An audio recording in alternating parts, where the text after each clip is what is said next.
Përshëndetje, me mua Briken Krasniq nga Kids Day. Po e fillojmë edhe një podcast të radhës me një temë që është shumë shqetësuese për të gjithë fëmijët, qoftë në institucionet e familjesë së hershme, por edhe në për shkolla. E kjo temë është për bullizmin.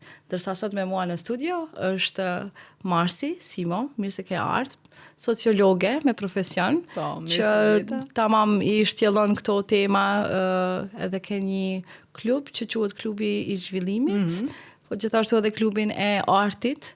Kam ndjek gjithashtu edhe karrierën e juaj, edhe çka më la përshtypje është se i keni inkuadruar edhe vetë fëmijët në zhvillimin këtë aspekt. Mirë se erdhe sot. Mirë si u gjeta, shumë kënaqësi, më pëlqen ky prezantim edhe më bën të kujtoj që në vitet e mëparshme, përpara se të fokusosha te fëmijët, kisha shumë dëshirë të merresha me të drejtat e grave, ndoshta në universitet edhe vetë fakulteti degët që ne bënim sociologjisë, po fuqizimi i grave në shoqëri, derisa thash, gruaja, ndoshta në moshë të rritur pak vështirë të ndryshoj. Sigurisht që mundet të përmirësohet, por fëmijët, pra duhet kapur që në sipër ata. Në moshë fare të vogël, edhe sidomos fëmijëria e hershme me të cilën ne do flasim dhe ju keni fokus, them se është baza kryesore që ne ngrejmë, zhvillojmë këtë vajzë, grua, djalë dhe burr që do të bëhet. Patjetër.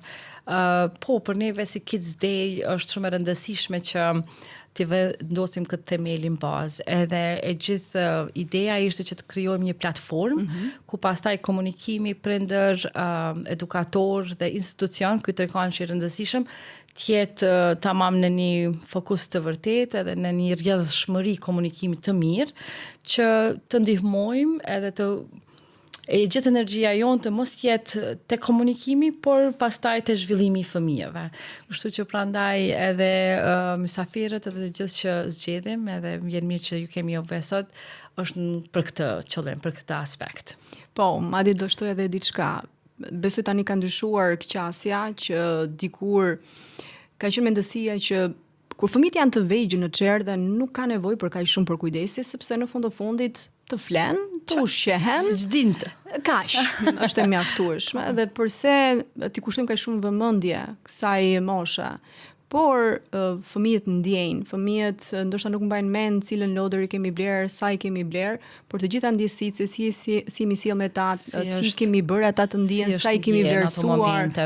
Dhe madje edhe mësuesit, edukatorët i themi ne, që japin mësim, edukojnë këtë brez, nuk vlerësojnë sa duhet, qoftë edhe përse përket pagës së tyre, por edhe mënyrës se si ne themi prezantojmë, është edukatore, edukatore, merret me fëmijë, pas ka punë që ifi fundja thjesht atë që thamë për t'i veshur dhe për t'i ushqyer. Mendoj që nuk e njohim mjaftueshëm punën që një edukatore bën. Edhe nganjëherë trajtohet si dado. Atyri me fëmijët. Mirë po, ndërthurjen e një edukatorës me klasën, ana psikologjike, ana fizike, gjitha aspektet e zhvillimit, qoftë akademike të tjera, ajo duhet të fokusohet dhe të ndihmoj fëmijën që të rritet në mënyrën e drejtë. Jo shumë shpesh e njohim këtë përkushtim edhe këtë zhvillim që i duhet një... T'japi meritën që ato kanë. Dhe nëse do kthesha edhe një herë mbrapsht, ndoshta me atë mundësi që kisha kur ishte djali për çerdhen, dhe nëse do investoja, do kisha atë fuqi, do investoja më shumë në çerdha dhe në kopsht, se sa ndoshta për universitetin, që e ka marrë rrugën, patjetër që ka rëndësinë e vet, por çerdha dhe kopshti do kisha investuar më shumë. Po, aty është edhe tamam baza. Po kur flasim për bullizmin, nganjëherë duket se në këtë moshën e hershme nuk ekziston shumë bullizmi. Është një kështu bot kuptim që ose janë shumë të vegjël, edhe ata nuk kanë as kapacitetin të bullizojnë dikë tjetër. Cili është mendimi juaj? Prandaj kemi parë kështu, vazhdojmë ta shohim kështu dhe ndaj nuk ndryshojnë gjërat edhe kur jemi në fazën që ka arritur majat, ka arritur kulmin, nuk e menaxhojmë dot dhe themi po nga ndodhi e gjitha kjo. Pse fëmia im është bërë bullizues? Se mund të jemi edhe nga ky krah, ose pse bullizohet fëmia im? Atëherë kam edukuar keq, kam bërë shumë të sjellshëm. Për ata që po na ndjekin madje, unë dua të përcaktoj termin bullizëm se na dëgjojnë po flasim për bullizmin, e njëjta gjë, na ka lodhur ky bullizëm ose sa më shumë flasim, aq më shumë njerëzit bullizojnë.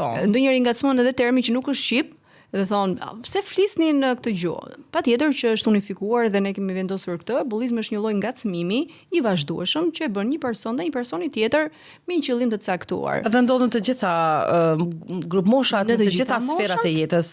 Jo vetëm fëmia me fëmijën, por edhe prindi ndaj fëmijës në mënyrë të pavetëdijshme, edhe kur ai niset me qëllim të mirë, edhe për arsye kulturore zakonore, dhe më pas shfaqet më me vetëdije kur ata janë në moshë më të rritur. Dhe le t'i kapi me radhë kur unë them prindi ndaj fëmijës. Si terminologji, ndoshta po.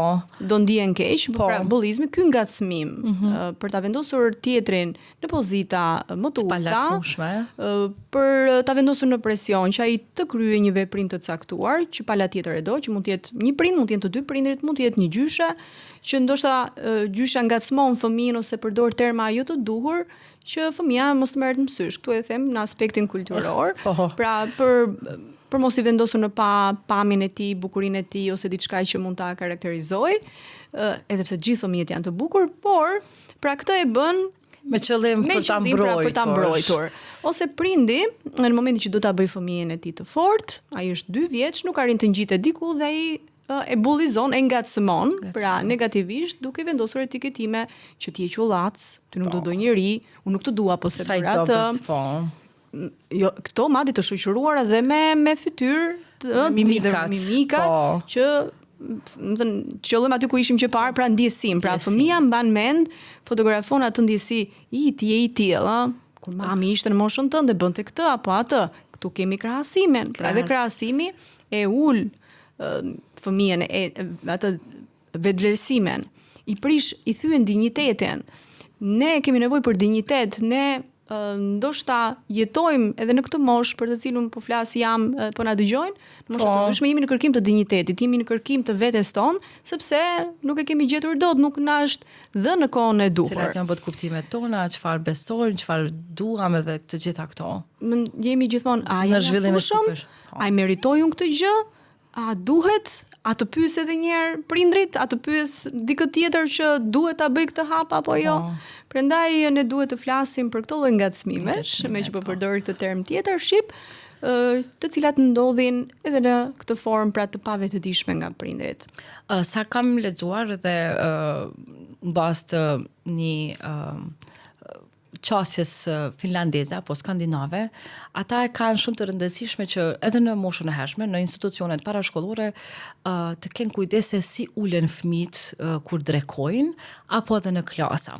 Dhe ne praktikojmë gjithashtu në formë të kafshëve, vendosin sinjale që të bëjnë në mënyrë të organizuar edhe uljen e fëmijëve rreth tavolinës, pikërisht për të parandaluar bullizmin, duke njohur karakteret e tyre, duke përshtatur ata që mund të kenë një komunikim më të mirë, edhe pastaj me kalimin e kohës ndryshojnë vendet e fëmijëve që të bëjnë risocializimin e tyre brenda tavolinave ose kuzhinës, por gjithmonë me një vetëdije të plot që të mbrojnë nga bullizimi, që të mos ketë këto momentet ku një fëmijë thotë fëmijës tjetër, nuk dua të ulem afër teje, ty të vje era kështu ashtu dhe gjëra të tilla.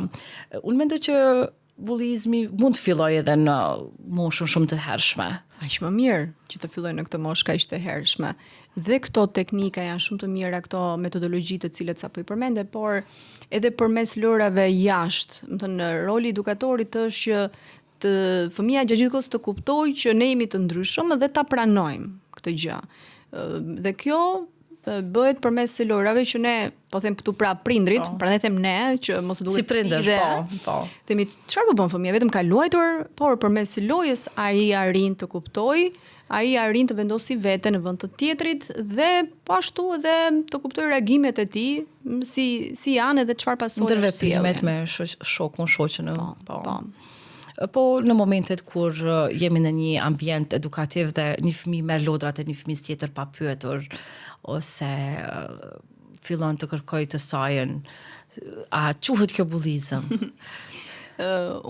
Dua të tregoj këtu një histori të shkurtër me djalin tim dhe këtu pastaj do fusim edhe një term tjetër që është i rëndësishëm që do të na mbroj për sa përket bullizmet, që është kufiri personal. Kur fëmia im ishte 3 vjeç, ishim në një ambient parku dhe ai po luante me një tullumbac. Tullumbac fare i lirë, po e them enkast. Duke luajtur, vjen një fëmijë tjetër që sapo kishte hedhur hapat, ishte diku 1 vjeç. Dhe po e shikonte, po i ndrisin sytë të tullumbaci djalit edhe unë brenda vetes po më thriste mami im, vajza e mbar që të kënaqë të tjerët, pra edukata që ti të ndash me të tjerët, kjo ndarja e shumon lumturinë. Të gjitha këto po më vinin ndërmend dhe po ma mposhnin arsyeën që djalim është i vogël, ai po luan, nuk kam përse ta ndërpresë të tjerë. Dhe duke parë këtë sken, më duk si arsyeshme për momentin ti thoya djalit, a mund të japësh tullmbacën fëmijës së vogël bebit? Bebit po. Ai, më thënë me gjuhën e trupit, jo sepse po kënaqej me veprimet e tij. Dhe prap ajo receta tjetër që ai duhet të ndaj, ai duhet të socializohet, gjithë këto po mendime. Thyja kufirin e tij personal duke marrë tullmbacën, ta nuk të ngjen gjë nëse ti ai jep pak bebit. Ndërhym ngonjëherë. Priti ai, po bënte ai djalin e mirë, se mami ka atë rolin e saj, ai e shikon që un jam me ditura. Po. Po jo gjithmonë. Dhe duke dhënë tullmbacën fëmia e kap dhe çan. Dhe djali mërzitet shumë. Dhe nuk është çështja që unë s'mund t'i bleja një tjetër, prandaj tash një tullmbac i vogël i lirë ku mund të gjetet kudo dhe ajo mund t'ja blinte. Dhe aty kuptova që nuk kishte përse të bëja gjithë të skenë. Kjo është diçka shumë e thjeshtë, por sa i vendosni në vend të tullmbacit diçka tjetër. Fëmia im ishte po ashtu një fëmijë që po mësonte, por unë në momentin që e pyeta dhe ai nuk donte, nuk kishte pse unë ta insistoja duke ja marr. Pra sepse po i mësoj atij që gjithmonë ai më i vogli ka të drejta mbi te, ose ti duhet gjithmonë ti kënaqësh të tjerët. Të tjerët, po. Apo kur pra ja mora me dhunë ose e pyeta, por prap bëra siç doja unë. Në këtë rast do të ishte mirë. Po. Shohim edhe moshën e fëmijës. Pra 2-3 vjeç ne mund të bëjmë ose angazhimin e të dyve, pra duke luajtur së bashku, ose duke lënë kohën e tij që ai të luajë me këtë lojë, jo patjetër pra ai duhet të ndaj. Pra edhe kjo pjesa e ndarjes ka një moshë saktuar, pra duhet të vi më rrjedhshëm, duhet të vi më graduale. Prandaj edhe ne si prindër, edhe unë që kam pasur gjithë bazat e mia në kuptimin social psikologjik, kam bërë gabime, por që duke ndërgjegjësuar them dhe duke kuptuar ndoshta sa më shpejt jetë mundër dhe ishte më mirë që të reagoja pak më but herës tjetër. Pra duke pyetur, a ke dëshirë që të luash? Ai të thoshte jo, por a mund të luani bashk? Të gjejmë ndonjë mundësi tjetër që kishte me inkuadru, po. Dhe kjo pjesa e vajzës mirë, fëmia i mirë, ndonjëherë na bën që të shtypim emocionet tona. Këtu nuk do kaloja absolutisht tek ekstremi tjetër që të jemi egoistë dhe të ndërtojmë fëmijë. Të desha dhe të pyes, sepse pastaj kufiri mes të qenurit egoiste dhe të japësh gjithçka për të tjerët, duke haruar veten, po. Që brezi jon e ka pasur këtë shumë në fokus, tani po kalojmë në ekstremin tjetër, e vërtet. Individualist, mendo vetëm për veten, sa të ka dhënë ai, aq do të japësh. Gjithmonë duke kalkuluar. Nuk mundet dot. Do të thënë balanca në jetë është e vështirë, por nuk është me sasi, por është me mundësi, është sipas kohës, pa haruar asnjëherë veten. Do të thënë na është dashur shumë kohë të kuptojmë që vetja nuk është turp të duash veten. Nuk është turp, se ishte turp dikur. Po, të thuash jam mirë ose sa e dua vetë ose sa mirë e bëra këtë, nuk do ta thuaj me zë. Ndoshta edhe në mendimet tona ne censuroheshim. Dhe fëmijëve tan mundet t'ja lejojmë, pra mund t'ja nxisim, ta bëjnë këtë gjë, pra pa ja shkelur kufirin e tyre.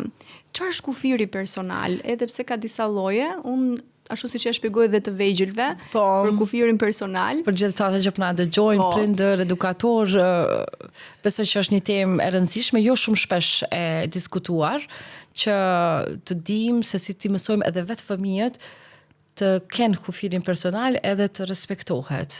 Dhe thuhet nëse nuk e shpjegon dot një fëmijë, nuk e ke kuptuar.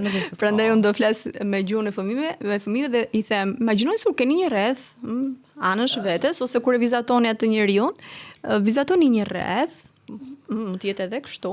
Dhe ky është kufiri jot që ti brenda këtij rrethi lejon personat më të dashur. Këtu Rrethi i parë. Rrethi i parë, që është ai kontakti prekje fizike. Pra mamin e mund të na prek, na përqafoj, të na ledhatoj, të na puth, mami, babi. Pastaj kush vjen gjyshi në varësi se sa, më thënë, antarët e familjes, afrinitet. Dhe në këtu vjen pastaj pjesa tjetër. Kë kemi ne në rrethin e dytë, jashtë këtij rrethi, duke bërë me rrath në mënyrë vizuale për të gjithë fëmijët që ta kuptojnë tamam. Prandaj dhe arti këtu, aspekti vizual i duhet, sepse fëmijët edhe memorizojnë më mirë. Këtu pastaj kemi edukatoren, që dhe ajo është e rëndësishme, sepse mua nëse më ndodh diçka, kur jam në çerdhe në kopsht, atëherë unë kam autoritet të besueshëm, kam pikërisht këtë mësuesen, e cila unë e lejoj, i thua fëmijës, të më prek kur për shumë jam në tualet dhe nuk arri dot për të kryej një moment, derisa të bëhet pavarësia e plot. Por ku duhet më prek, kur nuk duhet të më prek? Dhe i thua gjithë pjesët private, i emëron pjesët, po. Edhe kjo emërtimi pjesëve duhet bërë pa turp. Po ne fillojmë. Po si? Nuk do ma kërkosh ta bëj këtë. Dhe kjo është aspekti fizik. Që kjo pastaj na ndihmon dhe në aspektin emocional. Na ndihmon sepse vjem te pjesa jo, stop. Këtu kujtojmë atë vajzën e mirë që nuk thot dot jo. Se nuk mundet të prish ndjenjat e tjerëve, s'mund të shohim dikë tjetër të mërzitur. Pra të thuash jo pa ndjenja faj. Kjo është prapë të respektuarit vetë, të respektosh edhe tjetrën, që dhe ai të jep mësim edhe tjetër kur ti i thua jo. Jo sepse unë nuk i kam, pra këto janë parimet e mia, këto janë kushtet e mia, ky është trupi im, kjo është përgjegjësia ime, këto janë emocionet e mia. Dhe ti ke të drejtën e plot mbi to, që të jetë i sigurt fëmia, kësaj ka të drejtën e plot. Po. Dhe përsa i përket emocioneve, ne bëjmë me fëmijët një rregull dhe themi çdo emocion është i pranuar. Dhe madje unë jam vetë korrigjuar ku dikur edhe për efekt ndarje thonim emocionet negative janë trishtimi, mërzitja, të qenërit e nervrikosur, pozitive, i gëzuar, i lumtur, pritje. Kemi ndarë ato, po. Edhe të jesh i trishtuar është emocion. Pra ti duhet ta përjetosh edhe këtë. Ama ne nuk lejojmë që përmes trishtimit ne të justifikojmë çdo veprim.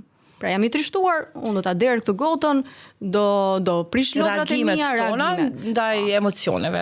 Se nganjëherë edhe prej lumturisë madhe apo nga zëllimet e madhe bëjmë reagime të patolerueshme. Me gëzimi, po. Nuk i dua më lodrat e tjera se jam fort i gëzuar. Pra emocionet janë të pranuara. Këtu sepse vjen pjesa e kufirit emocional që ne ja shkelim fëmijëve, mos qaj. Jo, ke qar boll. Pse nuk themi ke gëzuar boll? Qaj. Fëmijë të lumtur, prandaj. I duam, por nëse nuk njeh edhe trishtimin, atëherë nuk përjeton dot, nuk vlerëson dot edhe lumturinë dhe gëzimin. Apo fëmia mund të ndihet i nevrikosur, por duke emërtuar përse ndihesh ti ose ti ndihesh i nevrikosur për çfarë ndodhi? Mos ndoshta ti je thjesht xheloz për shembull, ke ndjenja xhelozie, pra ke diçka tjetër, nuk është ti është nervozizmi dhe për të kuptuar që kjo është xhelozi, atëherë ti duhet kuptuar që edhe motra ka drejtat e saj, ti vllai, duke i emërtuar ne shkojmë edhe tek i kanalizojmë dhe i sheshojmë më mirë gjërat, sesa kur i grupojmë kështu është negative, mos qaj, shëmtohesh, mos e bëj ato fytyra ashtu. Dhe atëherë edhe kur i imitojmë fillojmë bëjmë dhe ne më e trashëm në zërin dhe si gomar po bën, ha. Mam po ti je ylli bukur. Do të thënë edhe këto ti e frenon fëmijën që këto emocione ti shpreh. Ti shpreh, siç e thash, emocionet duhen, por jo sjellja që duhet të jetë pa kufi ose që mund të shkojnë në vetë dëmtim apo dhe dëmtim të tjetrit. Edhe kjo besoj që pastaj edhe i mbron fëmijët qoftë edhe nga ngacmimet ose nga keqpërdorimet që pastaj ata kur nuk mësohen të thënë jo, qysh në familjen e hershme do të rriten edhe mund të jenë pastaj edhe të keqpërdorur prej të tjerë. Prandaj ne si prindër dhe si të rritur kemi përgjegjësinë e plot që ti vëm këto kufi dhe ti tregojmë fëmijëve që deri këtu kanë të drejtë të tjerët ndaj teje dhe këtu ti ke të drejtën të thuash stop ose jo. Mendoj që nga frika se mos duken keq ose nganjëherë edhe nga pasiguria se si të menaxhojmë fëmijën tonë për shkak se dim që fëmijët tregojnë gjithçka, atëherë edhe nuk e bëjmë ndoshta në mënyrën më të duhur këtë vendosja e kufive personal të fëmijëve. Cilat kishime qenë disa teknika, disa gjëra që mundemi mi nda dhe me publikun për me bë më të lehtë për ata që duan të mësojnë fëmijët në këtë aspekt? Për se përket vendosjes së kufive, ashtu siç e shprehëm ne edhe me anën vizuale, me këto lojra që mund ta bëj edhe edukatorja në ambientin e kopshtit të çerdhes, edhe me të vegjëlit fare, por gjithashtu edhe prindrit përmes lojrave. Madje përmes lojrave mund të kuptojmë se fëmia jon për shembull mund të bullizohet. Dhe kur janë moshën 3-4 vjeç në kulmin e dëshirës së tyre për të imituar dhe për të simuluar, për shembull, vendosemi në tavolinë, në tryezë dhe me ato pjatat që bëjmë sikur hama, loja me pretendime, që themi ne. Dhe i themi ti je mësuesja, unë jam fëmia, si e kam emrin unë, dhe ai do të vendosi emrin e shokut të vet. Dhe ose emrin e fëmijës. Po. Dhe ti edukatorja, tani na je për të ngrënë. Për të bërë rolet. Po, ti do shikosh se si vepron, ti do shikosh se si, më thënë, sillen. Autoritetin si autoriteti, po. Kjo është edhe një mënyrë për të zbuluar, duke bërë lojë me role. Dhe këto her pas here janë shumë të mira dhe janë të këndshme. Këtu edhe prindi vet bën ata aktrimin, se thon, shko, nuk jam tia, nuk jam psikolog, nuk jam sociologe unë, nuk jam edukatore të bëj këto tani. Lutem mos na vë kështu, do thon dikush. Po. Unë them, përpjekja e parë duket pak e çuditshme, por fëmijët nuk gjykojnë. Fëmijët atë duan që ti si prind të luash. Kur luan me makinë, kur ti bën ato e shijojnë edhe fëmijët. E shijojmë edhe ne. Edhe ne e shijojmë. E shijojmë. Dhe në këtë lloj forme ti edhe kupton më shumë fëmijën, se pak më parë te fëmijët tregojnë gjithçka, por ka raste që fëmijët nga frika dhe nuk tregojnë raste që ndodhin, ato të bullizimit ose ato të dhunës. Të dhunës, sidomos gjithmonë ka pretendim për të fshehur. Po. Sepse ndjen turp, ndjen pasiguri. Kan frikë edhe nga prindi sepse do thotë ti e ke fajin. Ti e ke bërë mësuesen tënd evrikose, ose ti e ke lejuar atë mirë ta ka bërë shoku. Ose siç ka rastin tjetër të ka rrahur, shko nesër, rrihe dhe ti më fort se do të mësoj babi grushten. Këto nuk janë metoda për ta ndihmuar fëmijën tënd. Sidomos kur dëgjojnë se fëmia tyne është bullizuar apo ngacmuar, se ndoshta bullizimi është më shumë kur është i përsëritur për një periudhë më gjatë kohore, ndërsa ngacmimet e vogla aty, këtu që të vogla që bëhet e madhe, po.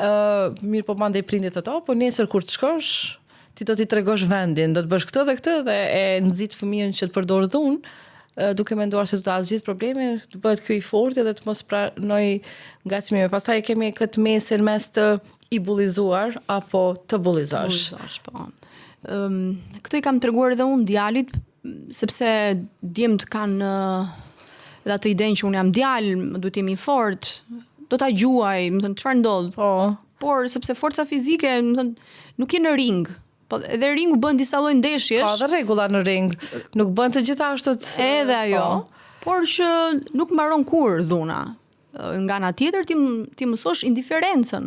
Edhe kjo është një metodë tjetër në vazhdimsitë atyre që ne tham, indiferencën ndaj talljeve, ngacmimeve, fyerjeve. Ço do thon diferencë? Ti vendos atë kufierin tënd dhe ti mëson fëmijës që çdo lloj ngacmimi, çdo lloj tallje nuk është jote. Është i ti, i përket atij, pavarësisht se e përshkruan personin që po e përdor, jo ty kush ti je. Pavarësisht se po të drejtohet ty, do të thënë ai me atë gjuhën e tij, ti nuk do ta bësh tënden. Do të thënë kjo nuk të përket ty.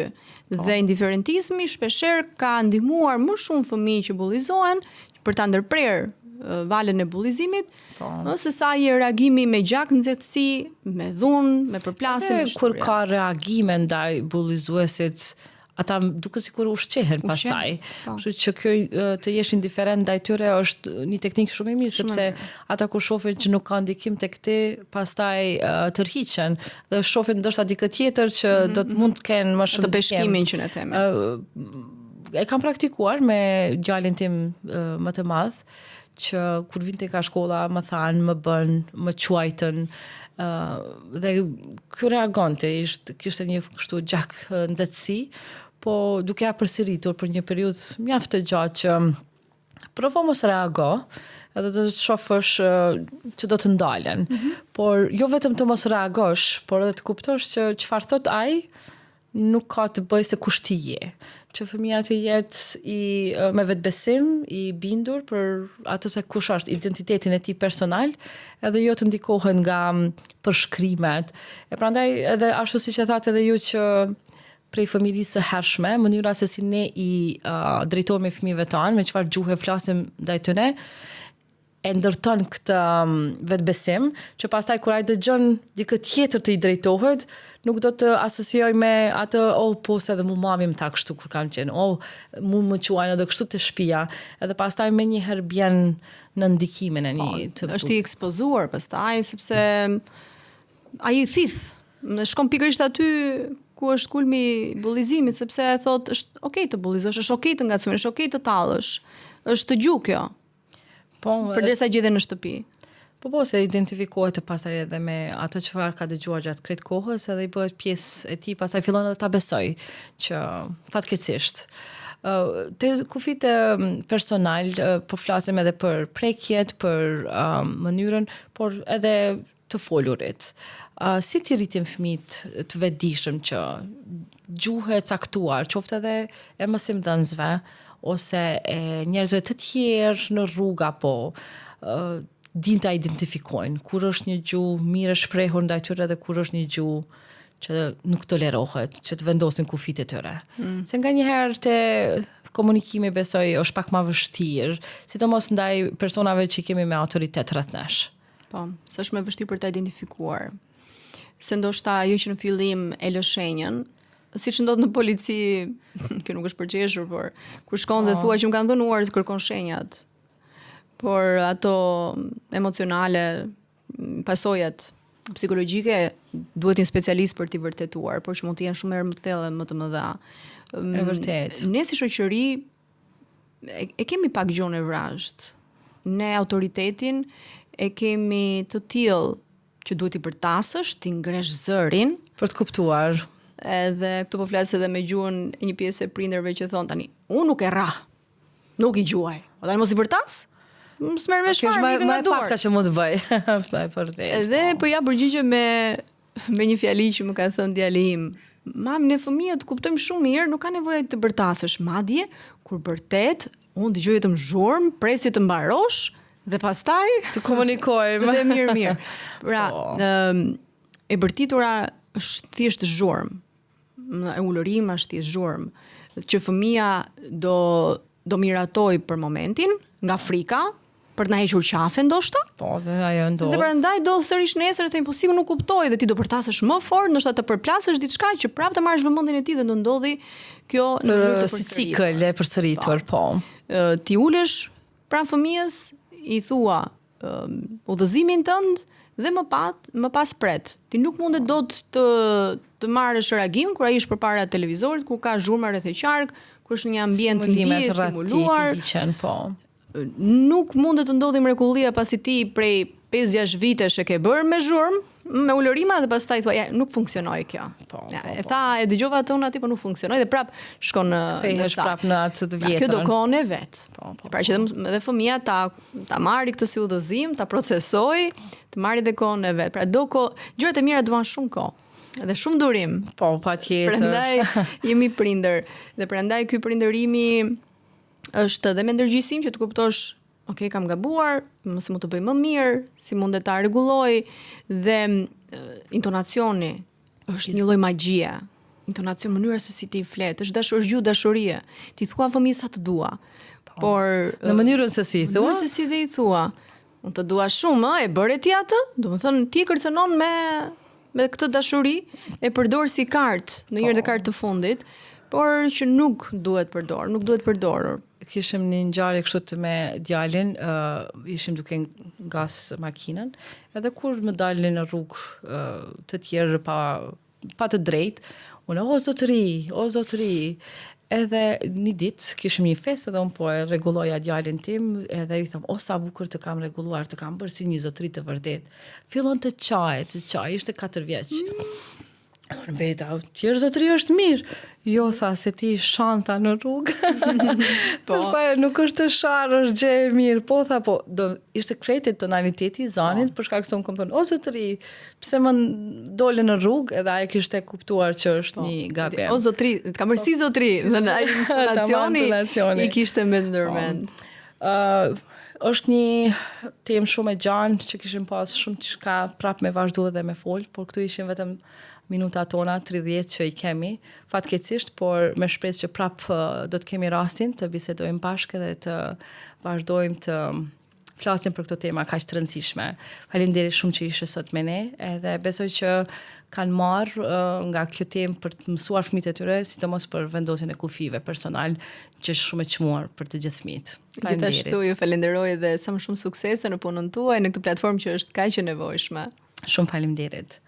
Të dashur, dhe këtu po e përfundojmë edhe për sot. Miru pafshim në podcastat e radhës.